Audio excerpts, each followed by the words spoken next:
Hello guys, that's my second video. I was supposed to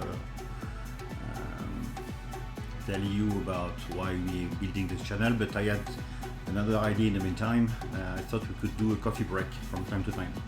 So it's going to be like short video, 5-6 minutes about the topic that just came into my mind based on a discussion or based on something I can see in the street or anything or at the office, or when I read an article. So I'm not going to take an espresso despite I am French, because we have this fantastic brand in Thailand. I cannot show you the name, but that's coffee and chocolate, and that's perfect. So great to start. So the topic of the day is customer satisfaction survey. And why am I talking about this? Because I have my dear friend Dam. So hi Dam. Extremely talented Thai professional in the agility community and doing I don't know many PhD in the USA and running his own business. Fantastic person, and he's back in Thailand for a couple of days, a week actually, and he's running lots of conferences, and he's attending the web conference I think in October. And I was asking him, what are you talking about? And he told me customer survey. And the first question I asked him is that, I hope you're talking about NPS. And he said, of course. And I say, all right, so actually, no, not necessarily. Yes, you're right, it's perfect. If you do a customer survey, you should talk about NPS. But unfortunately, still today, lots of companies do not use or wrongly use NPS. So let's imagine that for even the marketing professionals that could see this video, you don't know what NPS is, or you want to know more. NPS stands for Net Promoter Score. What is the main difference between NPS and a normal questionnaire survey? When you ask a question, normally people ask you to rank between 0 and 5 or 0 and 10 or 0 and 6, and there's a question you must answer.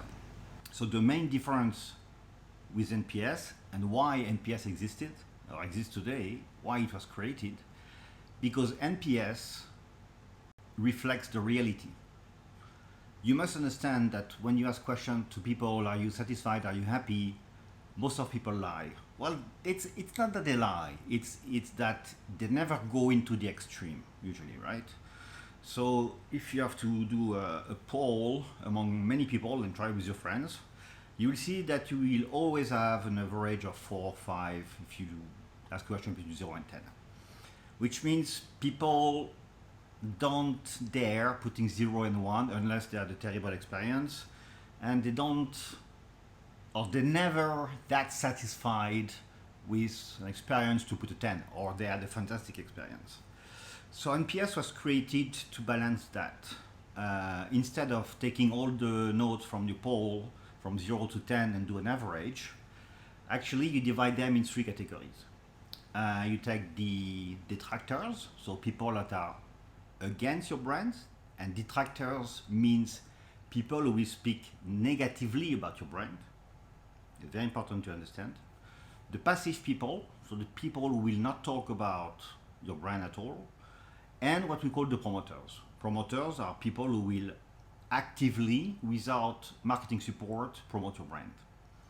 Where it is very interesting, and you will see that on the chart on the top right, is that you would imagine that a detractor is somebody who is answering 0 and 1. No, but in the NPS, from 0 to 6, you're a detractor. So you see all the people that you consider average, between 4, 5, that are like 80% of people who put that, you consider them as detractors for your brand. Passive people, 7 and 8. Promoters, 9 and 10 only. How many times did you answer 9 and 10 to a customer survey, right? Very few times. That's why NPS is so real, so factual. It's very harsh, but it gives you the good result. Warning notice, don't expect a result, and that's okay. After that, you do a percentage and you remove the The passive, you divide the promoters by the detractors, it gives you a percentage. And usually a good NPS score is around 15-20%. So that's the first point. Why NPS? Second point is that why are you doing a customer survey? And keep in mind that there are two things you have to do for the customer survey. First of all, think about it and tell me honestly, how many times did you fill a customer survey? Many times. When I do from time to time, if it's very quick, from 0 to 10, I do it. How many times have you reported a crash from your computer or a bug on your software? You just have to press a button and send information to the brand, and they collect the log of your computer or your phone, and then they can try to understand that. We are doing that, right?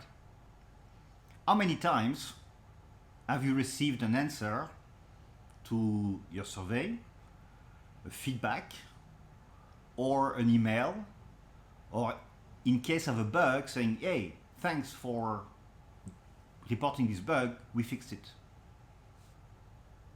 Correct? Never. Or with very few exceptions. So this is what I mean by respect the customers. And you will see that in this channel, there is one key focus point, which is customer. Customer, consumer, same, B2B or B2C.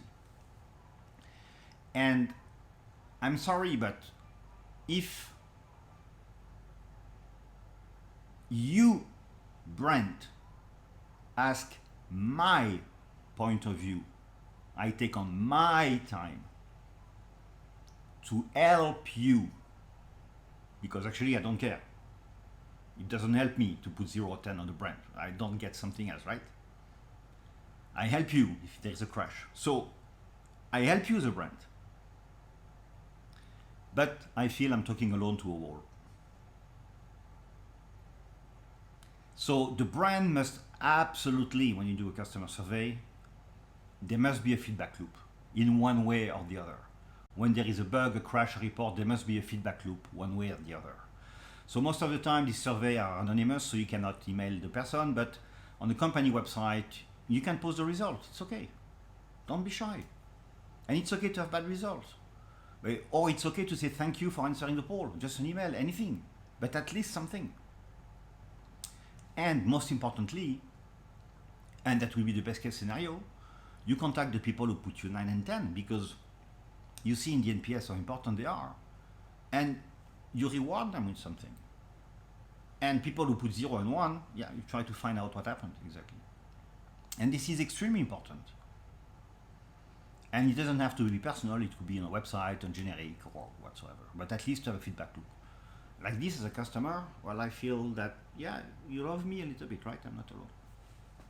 Then my next point, and that's my final point, imagine that you do NPS, you do a feedback loop, so you're doing things right. Next step is, so what?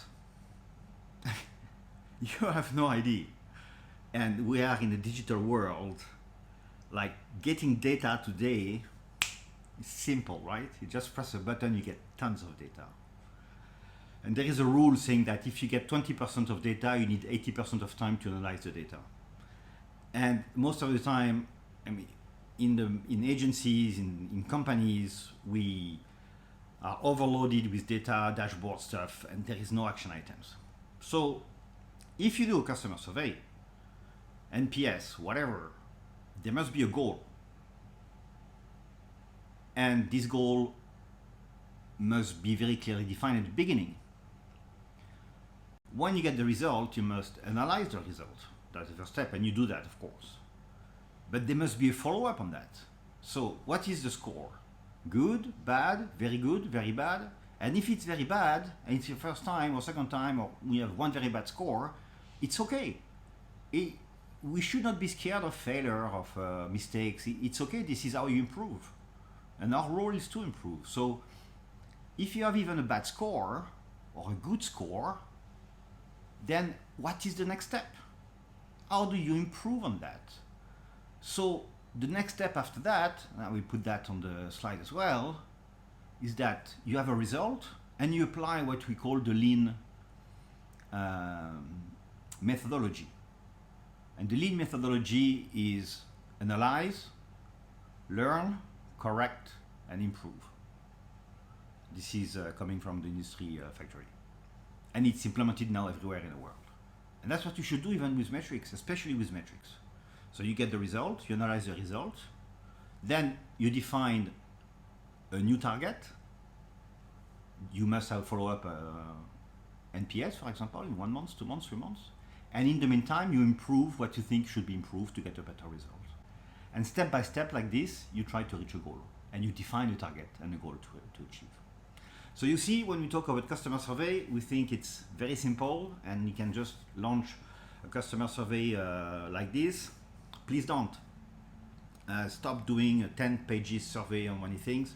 Do one thing, do the NPS. Benefits of the NPS as well is that it's one simple question based on your experience. How likely would you like to recommend my brand to your colleague, your friends, and so on? That's the same question all the time. And it means this NPS can be compared even between product, because that's the same way you ask the question. And it's an index. An index are comparable.